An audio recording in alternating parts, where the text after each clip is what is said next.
배움 합격의 공식 약속의 이름 최승건입니다. 자, 오늘 교재 200페이지 조선 후기의 변화부터요 감잡기 문제까지, 그래서 오늘 통치체제는 마무리를 하도록 하겠습니다. 자, 200페이지 비변사의 기능 강화, 요약된 부분이 있는데요. 비변사가 이제 뭐라는 것은 잘 아시죠? 예, 그래서 한번 이거 읽어만 볼게요. 요약된 부분이 있었기 때문에 중종 때 이제 설치가 됐었고요. 그래서 비변사라는 기구가 생기면서 원래의 기능이었던 의정부와 육조의 기능이 축소되고, 역시 왕권은 어떻게 된다? 약화되었다라는 거였습니다. 그 다음에 3사의 기능도 이제 변질이 됐습니다. 3사의 기능도 붕당에 좀 많이 이용이 되는 그런 쪽으로 이제 많이 갔었죠. 그 밑에 이제 비변사의 기능 변질, 요거 한번 제가 한번 읽어만 볼게요. 요거 임시로 비변사를 설치하였는데 재신으로서 이 일을 맡은 사람을 지변재상이라고 불렀습니다. 그러나 이것은 일시적인 전쟁 때문에 설치한 것으로서 국가의 중요한 일들을 다 맡긴 것은 아니었습니다. 그런데 오늘에 와서는 큰 일이건 적은 일이건 중요한 일이건 취급하지 않는 것이 없는데, 특히 의정부는 한갓 이름만 지니고 육조는 모두 그 직임을 상실하였습니다. 명칭은 변방 방비를 담당하는 것이라고 하면서 과거 시험에 대한 판정이나 왕비나 세자빈을 간택하는 등의 일까지도 모두 여기를 경유하여 나옵니다. 효종실록에 나와 있는 비변사의 기능이 변질된 부분이죠. 그 다음에 군사제도는 5위에서 5군형 체제로 갔죠. 잠시 후에 이제 제가 말씀을 드리겠습니다만, 그 다음에 지방군은 우리가 지난 시간에 했듯이 수국군 체제, 그 다음에 방어 체제는 진관 체제로 다시 복구가 되었다라는 거였어요. 201페이지에 단원 보충 내용, 통치체제의 변화, 이제 요거 한번 보겠습니다. 비변사의 기능. 그럼 비변사는 비상시 별난시에 생겨나는 거였죠. 그래서 임시기구예요. 근데 임시기구다 보니까는 여기에 이제 참여하는 사람들이 어떤 사람들이에요? 전현직 정승들, 그 다음에 공조를 제외한, 공사하는 공조를 제외한 5조의 판서, 참판이 이제 저기죠. 그러니까 판서 바로 밑에, 오늘날로 따지면 차관급이죠. 그 다음에 각 군영의 대장, 군인들이죠. 그 다음에 대제야, 강화, 유수, 이런 사람들이 여기에 참여했다라는 겁니다. 그래서 이 비상시에 긴급하게 회의를 해가지고 빨리 수습하기 위해서. 그런데 임진왜란을 거치면서 거의 모든 현안을 다루게 되었고, 의정부와 육조의 기능, 왕권이 약화되었다라는 그런 내용이었죠. 참고로 이 비변사는 언제 없어집니까? 흥선대원군 때 없어지는 거죠. 3사의 기능 변화 보겠습니다. 상대 세력을 비판안을 통한 자기 세력으로 유지해, 즉 이 붕당의 변질과 어떤 괴를 같이 하는 거죠. 이 3사가. 그 다음에 이조와 병조의 전랑들도 인사권과 후임자 청구권을 불합리하게 했다. 전랑이 높은 벼슬이에요, 낮은 벼슬이에요? 높지 않는 벼슬이죠. 근데 인사, 후임자 청구권, 이런 것을 불합리하게 행사를 했다라는 그런 내용들이 여기 나와 있어요. 자, 군제의 개혁 보겠습니다. 양란 이후에 군제의 개혁은 어떻게 되느냐? 일단 중앙군은 5군형이었어요. 지방군은 소국군 체제, 그 다음에 진관 체제로 복구했다. 이건 잘 아시죠? 그럼 5군형이 뭐가 있느냐? 여러분들 너무나 잘 아시는 훈련도감이 있어요.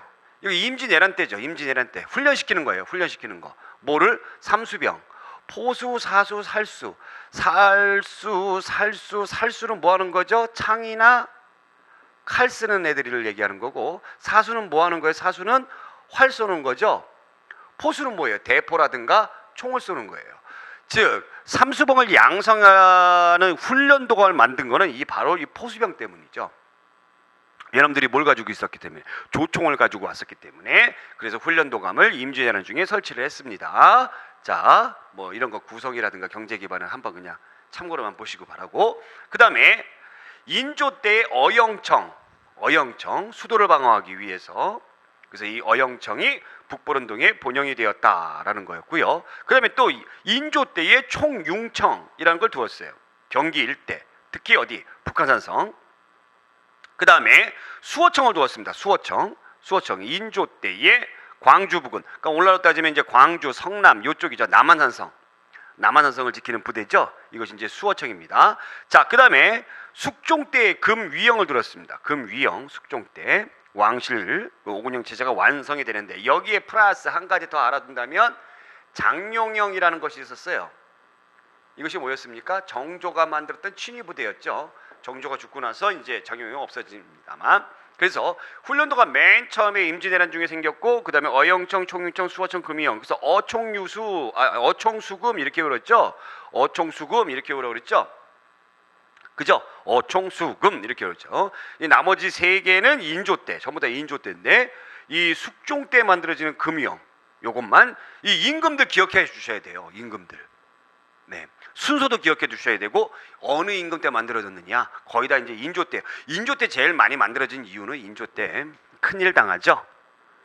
예? 정묘호란, 병자호란 이런 큰일 당했기 때문에 이런 것들을 만들었던 거죠. 특히 수어청 같은 경우에는 남한사성 중심 여기를 방어하는 아주 중요한 부대입니다. 개화기 때에 이 수어청에서 군대를 잘 양성했던 사람이 바로 누구였냐면 박영효였죠. 박영효. 광주 유수로 갔었습니다. 광주 유수.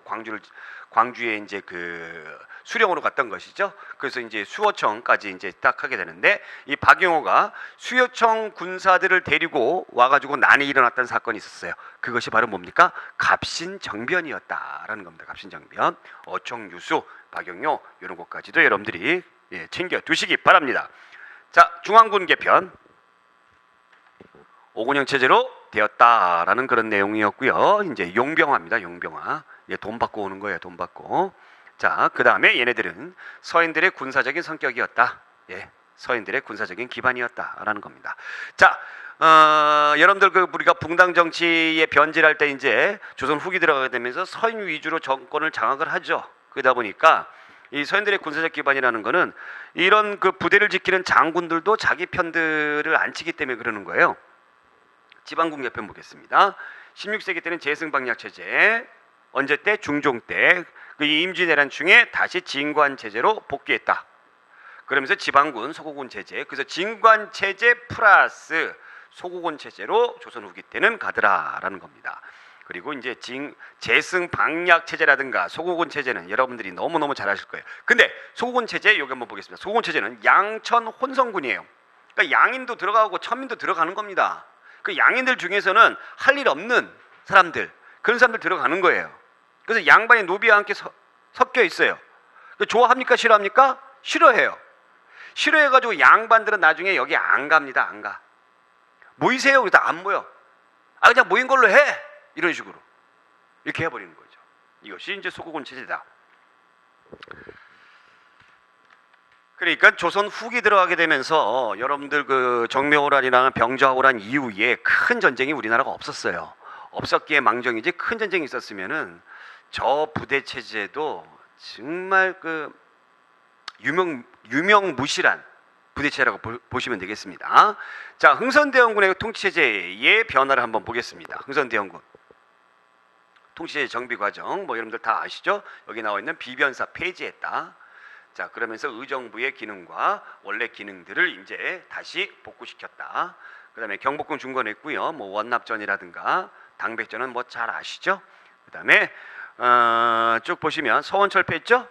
서원 600여 개 없애고 47개만 남기고, 그 다음에 여기 서원 철폐와 아주 그 비슷한 의미인 만동묘를 또 철폐했습니다. 이것도 잘 아시리라 믿습니다. 자, 그 다음에 세금제도 개혁, 전정을 개혁했던 양전사업, 군정을 개혁했던 호포제, 황국을 개혁했던 사창제, 이런 것들이 있었다. 참고로 알아두시기 바라고요. 뭐 알고 계신 겁니다. 아마 여러분들 복습의 개념으로 제가 이제 여기다 껴 맞춘 거고요.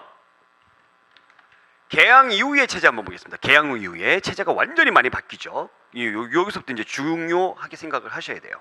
개항 이후에 1876년도에 우리가 강화도 조약 이후에 당시 정부가 개화 정책을 썼었죠. 개화 정책을 썼었기 때문에 통리기무아문이라는 근대적 행정기구를 두었다라는 겁니다. 그 밑에에 실제로 일을 하는 12사를 두었습니다. 여기에 있었던 사람들이 전부 다 개화파 인사예요. 김홍직, 김윤식, 김옥균, 홍영식 이런 사람들. 자, 뭐 김홍집이나 김옥균 여러분들 많이 들어봤을 겁니다. 근데 이 개화파들이 나중에 이모군란 이후에 나눠지죠. 온건개화파와 급진개화파. 김홍집 같은 경우 온건개화파, 김옥균 같은 경우 급진개화파, 이렇게 나눠지게 되죠. 군대 개혁 볼게요. 중앙군. 원래 5군형 체제였는데 2개로 줄인다라는 거죠. 이형을 두었다. 무이형, 장어형. 그래서 장어를 먹어봐야 무위, 소용없다. 이렇게 여러분들 생각하세요라고 제가 강의 때 말씀드렸던 것 같아요. 무이형, 장어형. 그러면 5개의 군대가 있었는데 2개를 줄였어요. 좀 뭔가 부족하죠. 그래서 신식 군대인 별기군을 이걸 두었습니다. 그러니까 5군형은 2개를 통합하고요. 이거를 더 중점적으로 두었다라는 거죠. 신식 군대. 이 별기군 교관이 누구였어요? 일본 교관이었죠. 뭐를 더 이뻐했어요? 별기군을 더 이뻐했죠. 그래서 이것 때문에 일어났던 사건이 아이고 뭐였습니까? 임오군란이었다라는 거 기억해 주시리라 믿습니다. 자, 갑오개혁 때 통치체제의 변화를 한번 보겠습니다. 1차 갑오개혁. 1차 갑오개혁은 일본군이 경복궁 침략을 하면서 만들어진 개혁이죠. 네. 그래서 동학농민운동 당시에 우리가 당시 정부가 동학농민군하고 같이 화의를 하면서 그래 우리도 좀 반성하는 것도 있고 우리도 좀 개혁을 좀 해야 되겠어. 좀 고칠 건 고쳐야 되겠어. 그래서 자체적으로 교정청이 있었습니다. 근데 일본군이 경복궁 들어오게 되면서 이 교정청을 어떻게 했습니까? 폐지했다라는 겁니다. 그래서 김홍집을 수관으로 한 정권이 세워졌는데 개혁기관 이름이 뭐였어요? 군국기무처였다. 이거 잘 알아주십시오. 군국기무처. 김홍집의 군국기무처. 내용 볼게요. 청과의 사대관계를 단절한다. 중국시연호 폐지한다. 개혁기원 선언한다. 그 다음에 국내부를 설치해서 왕실과 정부의 사무를 분리시킨다라는 겁니다. 국내부 너네들은 왕실 사무만 봐라는 거예요. 즉 국내부를 뒀다는 건 그건 뭘 의미하는 거죠? 정치에 관여하지 말아라라는 겁니다. 정치에 관여하지 말아라. 6조를 8아문으로 만들었다. 6조를 8아문으로. 그리고 여기에서 과거제를 폐지했어요. 그래서 전 근대적인 어떤 제도라든가 시스템을 제1차 갑오개혁에서 어떻게 했다? 개혁을 했다라고 놓고 보시면 되겠죠. 자, 경제는 아문이니까 예전에는 호조였는데 그 호조라는 명칭이 없죠. 그 아문이니까 탁지 아문으로 재정에 일어나. 조세의 급납파. 조세의 급납파라는 조세를 세금을 뭘로 내라? 금으로 내라. 아니다. 뭘로 내라? 급납하라는 의미는 화폐로 내라라는 거죠. 그럼 화폐의 기준이 되는 게 뭐냐? 은본위 화폐제다. 이거 기억해 주셔야 된다. 이거 자꾸 헷갈려 해요. 급납하라는 뜻은 금으로 내는 게 아닙니다. 뭘로 내는 거예요? 화폐 내라. 그 화폐를 만드는 기준은 뭐다? 은이다. 은본위 화폐다. 그 다음에 도량형 통일했다. 왜? 도량형 왜 통일합니까? 세금 걷어들여야 되니까. 조세 급납하기 위해서는 뭐 해야 되니까? 세금 걸어들여. 세금이 동네별로 다 틀려. 그럼 되겠어요? 안 되겠어요? 안 되죠. 안 됩니다. 그죠? 자, 사회는 신분제 폐지하죠. 그래서 노비가 완전히 없어져 버립니다. 그 다음에 조혼금지, 과부의 재가 허용, 과부의 재가 허용이라든가 신분제 폐지는 동학농민에서 주장했던 내용들이죠. 그 다음에 고문제, 연좌제 이런 것들을 폐지했다. 고문, 연좌제 이런 것들을 폐지했는데 고문이 다시 부활하죠. 언제?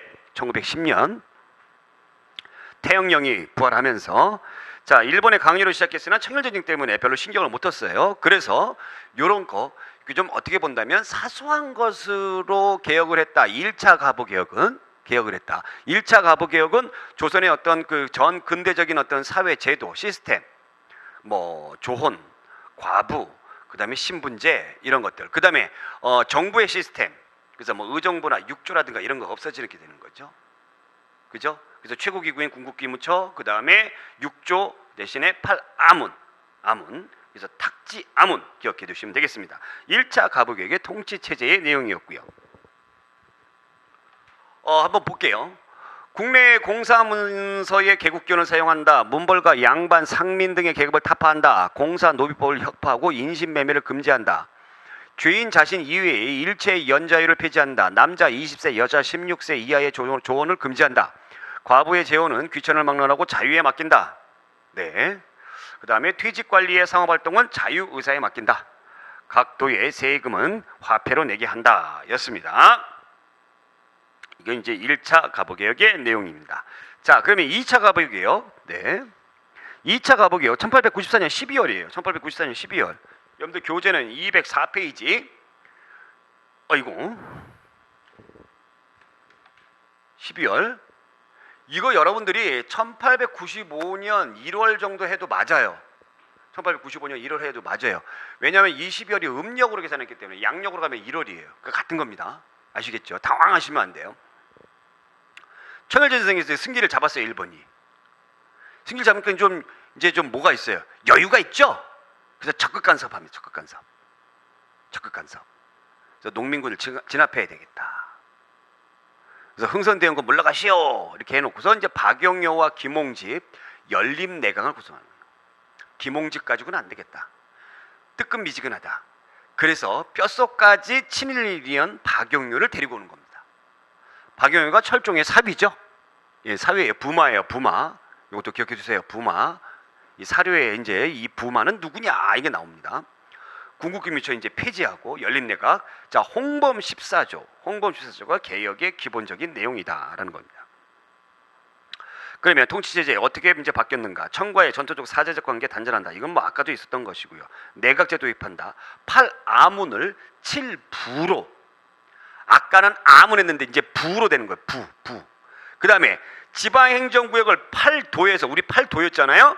그런 것 없이 28부로 나옵니다. 28부. 그 다음에 그 아래 도 아래 부목 9년이 있었는데 이 부목 9년 없애고 군으로 나누는데 군이 몇 개냐면 337이에요. 337. 그럼 23부 337군. 337 박수 시작. 짠짠짠. 그 337. 23부 337. 이거 시험 문제 나왔어요. 이거 어이없게도 뭐 이렇게 동글뱅이 부, 동글뱅이 군 해가지고 이걸 합하면 숫자로 합하면 이게 얼마입니까? 이런 문제가 나왔어요. 그러니까 이거 알아두셔야 돼요. 337. 그 지방관에 관한 축소하고요. 재판소, 사법부 독립시키는 거죠. 그 다음에 고종이 교육 입국조서를 요때 발표하는 겁니다. 요때 교육 입국조서 요때 발표하게 되면서 이제 뭐 서당의 개념 이런 거 완전히 없어져 버리죠. 소학교, 한성사범학교, 외국어학교 이런 것들을 만들어졌다. 이것이 이제 홍범 14조 2차 가보개혁의 내용이다라는 겁니다. 자, 특징. 적극 간섭하니까 각 부처에 일본군 고문관이 배치되었다. 홍범 14조 1조는 뭐 다 아시는 내용이고요. 2조, 3조, 4조 의정부 각 악문의 직무와 권한을 명확히 한다. 이제 암은 없어지고 뭘로 한다? 부로 간다. 부로 간다. 납세와 관련된 거, 조세징수와 경비지출 모두 탁지 아문. 이제 요 아문이 이제 부로 가는 거죠. 지방행정제도 개혁한다. 그래서 8도를 없애고 뭐였습니까? 23부. 그 다음에 군, 337군. 자, 이런 것들이 이제 2차 가보개혁의 내용이었습니다. 자, 그러면 3차. 이걸 3차 개혁이라고 하는데 다른 표현으로 을미개혁이라고 해요. 을미개혁. 뭐 정치사 할 때 배웠겠습니다. 삼국 간섭으로 이제 일본 애들이 어떻게 됩니까?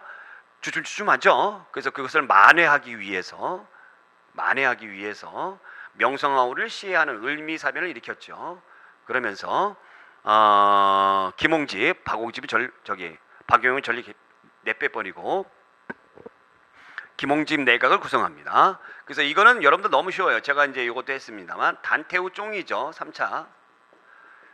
중단되었던 가보개혁을 쫑낸다 해서 단태후 쫑이에요. 단발령 태양력 우편제도 종두법이에요. 태양력, 건양이라는 연어 사용하고요. 단발령 실시하고 종두법 실시하고 우편사무 제기했다. 우편사무 원래 이제 언제 있었어요? 갑신정변 때 있었죠. 그런데 3.1차단으로 끝나면서 없어진 거죠. 근데 다시 하게 되는 거죠. 그 다음에 군대도 개혁을 하는데 여러분들 군대, 친위대, 그 다음에 진위대 이렇게 설치합니다. 친위대는 한성, 진위대는 지방에. 그러면 을미개혁 때 그럼 우리나라 군대를 좀 강하게 해준 거예요? 아니죠. 우리나라 군대를 여기에서 축소했다라고 보시면 돼요. 축소했다. 그래서 친위대, 진위대 이렇게 만들어 놓은 거예요. 친위대, 진위대. 자, 요것이 이제 3차 개혁 때의 내용입니다. 자, 광무개혁. 이제 광무개혁이 정말 중요한 또 개혁이에요. 자, 광무개혁은 고종이 어디에서 경운궁에서 돌아오죠. 네, 돌아와가지고 이제 국호를 대한제국이라고 고치고 그 다음에 황제권을 강화하면서 개혁을 합니다. 구본 신참 옛날 거를 근본으로 하고 새로운 것을 참조한다. 그래서 광무개혁의 모델이 되는 거는 러시아라든가 그 다음에 당시 독일이라든가 프랑스라든가 이런 전제 제국주의 국가예요. 이것이 이제 모델이 됐던 거예요. 원래 우리가 좀 모델을 만들었으면 좀 약간 뭐 영국이라든가 이런 입헌군 주제 쪽으로 갔으면 좋았을 텐데 뭐 이 당시에 뭐 입헌군 주제 해도 뭐 힘이 없었으니까 뭐 되진 않겠습니다만, 자, 정치는 1899년도에 세계 만방에 알리는 우리나라 이런 나라야 대한국 국제를 발표합니다. 대한국 국제. 자, 군사 원수부 설치하죠. 원수부. 이 원수부의 으뜸이 누구예요? 고종이에요. 고종. 그 다음에 시위대가 있습니다. 황제 호위부대, 친위대 중앙, 친위대 지방. 이 친위대나 진위대는 아까 어디에서 있었죠? 을미개혁에도 있었죠. 그러니까 시위대를 또 하나 만드는 거예요. 그러면 요때의 군사제도는 어떻게 됐다? 증강했다라고 보시는 거예요. 을미개혁 때 축소했던 것을 다시 증강했다. 광무개혁은 기본적으로 일본 애들이 총 3차에 걸쳐 가지고 우리나라에 개혁을 했습니다만, 이것이 정말 우리가 정말 필요했던 뭐 산업이라든가 교육이라든가 군대는 개혁하지 않죠. 지들이 입맛에 맞게만 이렇게 해놓는 거죠. 광무개혁은 어찌됐든 힘이 있던 힘이 없던 고종과 그 다음에 우리나라 관리들이 스스로가 했던 개혁이었기 때문에 우리가 정말 힘이 강해지는 쪽으로 개혁을 했던 거예요. 우리가 정말 힘이 강해지는 쪽으로. 그래서 교육, 군사, 산업에 굉장히 힘을 기울였던 것입니다. 자, 이제 경제 보겠습니다. 양전사업 당연히 해야 되겠죠. 우리는 농민들이 제일 많으니까 양전사업. 그 다음에 지게 발급합니다. 지게가 바로 뭡니까? 땅문서예요. 땅문서. 예, 땅문서. 그러니까 양전사업 하면은 양전사업은 어디서 해요? 양지 아문에서 해요. 양지 아문. 그 다음에 지게는 어디서 해요? 지게 아문이에요. 지게 아문. 요것도 시험 문제 티 나와요. 예, 지게 아문. 그 다음에 근대적 회사 공정설. 이 특히 이제 지게 아문에서 이 토지의 소유를 외국인들 있죠? 외국인들은 하지 못하게 합니다. 단 어디만 빼고 제외가 되는 데가 있어요. 제외가 되는 데가 어디만? 계양장만 빼고. 그러니까 계양장 말고 다른 지역에 있는 부동산은 외국인들이 소유를 못하게 했죠. 자, 그 다음에 근대적 회사 공장 설립하는 거고요. 그래서 식산 흥업 정책, 그 산업을 부흥시킨다라는 뜻이죠. 화폐제도 개혁하고 중앙은행, 우리나라 중앙은행 이런 것들 창립 추진을 했습니다. 근대시설, 요때 이제 근대시설 많이 들어오죠. 요때 1890년대 후반 그리고 1900년대 초반 전화, 우편, 전보망, 우편은 뭐 아까도 뭐 을미개혁 때 했지만 전차, 철도, 그다음에 교육의 근대화, 실업학교, 기술교육 이런 것들이 있었다라는 겁니다. 또 요때 이제 뭐 있냐면 사관학교도 있어요. 사관학교. 이 장교들 양성하는. 자, 의의와 한계는 여러분들이 이제 보시면 정치사에서 다 배웠던 부분이기 때문에 패스해도 되리라 믿습니다. 자, 대한국 국제 볼게요. 최근 들어서 이제 대한국 국제가 이제 시험 문제 잘 나오는데 몇 년도라고요? 1899년도입니다. 99년도. 대한제국은 만국이 공인한 자유독립 제국이다. 대한제국의 정치는 만세불변의 전제정치이다. 대한국 대황제는 무한한 군주권을 가진다. 대한국 대황제는 육해군 통솔하고 군대의 편제를 정하며 개헌과 해엄을 명한다. 즉 군대의 최고 통수권자가 누구라고요? 황제입니다. 고종. 6조 대한국 대황제는 법률을 제정하여 그 반포와 집행을 명하고 대사, 특사, 가명, 복권을 명한다. 즉 대한국 황제가 법률을 제정합니다. 입법권 가지고 있는 거죠. 그 다음에 행정권도 가지고 있는 거죠. 제9조 대한국 대황제는 각 조약의 책을 국가에 대한 사신을 파견하고 선전, 강화 및 재반 조약을 체결한다. 즉 대한국 국제는 우리나라 사람들에게 우리나라가 이런 것이야 라는 것을 물론 알리는 것도 있었지만은 어디에? 국제기 때문에 어디에 알리는 거? 세계 만방에 우리나라 이렇게 생겨났다라고 알려주는 거죠. 알려주는 겁니다. 이것이 대한국 국제였다. 자, 그러면 뒤에 나와 있네 무슨 문제? 예, 감잡기 문제. 예, 감잡기 문제를 풀어볼 테야요. 여러분들 이 감잡기 문제는 미리 풀어져 있어야 되는 거죠? 네. 자, 1번. 발해에 대한 설명으로 옳지 않은 것은 1. 중앙정치제도는 삼성 6부를 근간으로 중추원 어사대 3사 등이 있었다. 바로 틀렸죠. 중추원 어사대 3사 이거는 어디입니까? 보기 1번은 어디예요? 고려시대의 통치기구였죠. 2번 지방은 5경 15부 62주로 편성되었으며 주 밑에 원과 말단의 촌락이 있었다. 문왕 때 독자적인 연어를 사용하고 신라와 상설계 통로를 개설하였다. 그 다음에 선왕 때 가장 전성기를 맞아 중국 사람들이 해동성국이라고 불렀다. 자, 맞습니다. 여러분들 이런 문제 한번 볼게요. 발해에 대한 설명으로 옳지 않은 것은 이 문제를 딱 놓고 봤을 때 이게 어느 시대의 문제다? 발해다. 그래서 우리가 시험 한번 딱 보게 되면은 뭐 합니까? 이 각 선생님들 교수님들이 뭐예요? 출제 범위를 이제 딱 분석하잖아요. 그렇죠? 그래서 뭐 고대에서 몇 문제, 중세에서 몇 문제, 뭐 근세에서 몇 문제, 근대에서 몇 문제 이렇게 딱 분석하잖아요. 그러면 이 문제는 발해에 대한 설명으로 옳은 것은 그렇기 때문에 우리가 고대로 놓고 본 거예요? 아니잖아요. 그래서 여러분들이 이게 테마별로 공부하시는 게 굉장히 중요하다라고 저는 말씀을 드리는 겁니다. 자, 2번 문제. 조선시대의 과거 제도에 대한 설명으로 옳은 것은 1. 기술관을 뽑는 잡과는 3년마다 예조에서 실시하였다. 잡과 옳은 것. 기술관을 뽑는 잡과는 3년마다 예조에서 실시하였다. 이게 뭡니까?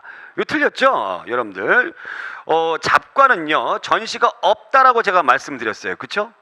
예, 전시가 없다라고 했어요. 임금 앞에서 보는 전시가 없습니다. 잡과는.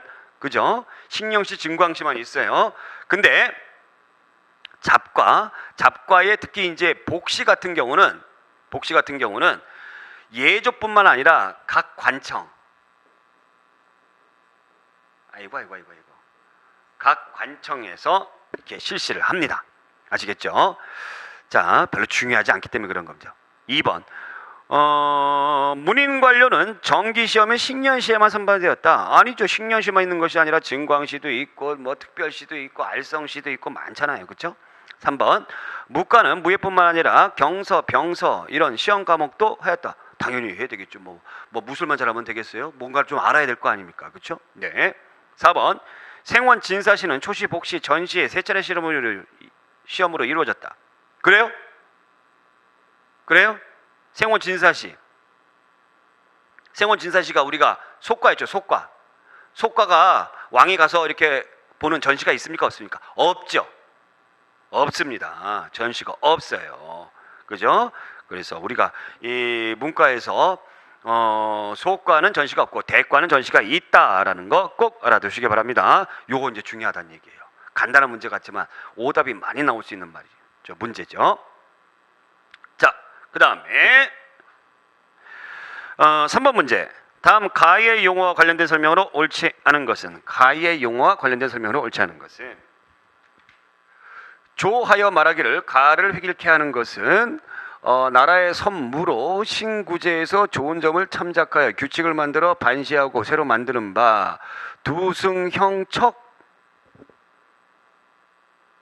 두승형척을 이제 활용할 것이니 먼저 한성 및 각 항시 대도에부터 촐리까지 두루 미치게 하여 이로써 답습한 오류를 씻어 모두가 대동하게 할 것이다. 모두가 똑같게 한다는 거죠. 광무 7년에 1903년입니다. 그럼 대한제국 시기입니다. 그죠? 대한제국 시기 때에 나왔던 내용이에요. 뭐를 여러분들 딱 보시면 아시겠지만 뭐를 강조한 거예요? 여기에서 뭐를 강조한 거예요? 이게 바로 이 도량형을 통일하는 그런 내용들이죠. 도량형을 통일하는 그런 내용들입니다. 자, 1번 볼게요. 옳지 않은 것. 조선시대에는 평시서에서 이를 관장하였다. 도량형과 관련돼 가지고 네, 맞습니다. 2번 갑오개혁 때 이것을 개정하여 통일하였다. 있었죠? 네. 3번 대한정부는 이를 담당하는 평시관을 두었다. 네, 맞습니다. 그 다음에 4번 일제강점기에 이것을 통일하고자 형평사를 조직하였다. 어떻게 보면 맞는 것 같은데 자, 문제는 아주 어려워 보이나 아주 단순해요. 형평사는 뭐예요, 여러분들? 형평사는 형평운동하는 조직입니다. 이거 누가 했던 거예요? 백정들이 했던 조직이죠. 정말 이거 틀린 수험생들 굉장히 많았을 거예요. 근데 나중에 답이 딱 나오고 나서 무릎을 탁 쳤을 겁니다. 이야, 이런 걸 내다니. 어이없죠. 네. 자, 그 다음에 4번 문제 넘어갈게요. 4번 문제. 조선 후기 정치 구조의 변화와 내용이 가장 거리가 먼 것은 1. 3사의 언론 기능은 영조 때 폐지되었다. 왜 폐지됩니까? 3사의 언론 기능 왜 폐지돼요? 여러분들 2조 전랑의 기능을 축소시키고 이런 것들이 있었죠. 폐지할 수 없는 거죠. 언론은 어떻게 폐지합니까? 그죠? 2번 의정부와 6조 중심의 행정체계가 유명무실해졌다. 네, 그렇고요. 3번 전랑권은 영조와 정조 때의 탕평 정치를 거치면서 혁파되었다. 네. 4번 비변사의 기능이 강화되어 고위관직의 인사 문제까지 관여하였다. 그렇죠. 그래서 정답은 1번. 그 다음에 5번 다음 설명 중 옳지 않은 것은 1. 신라의 골품 제도에 의하면 부의 장관인 영에는 대아찬 이상의 진골 규정만이 진출할 수 있었다. 그렇죠.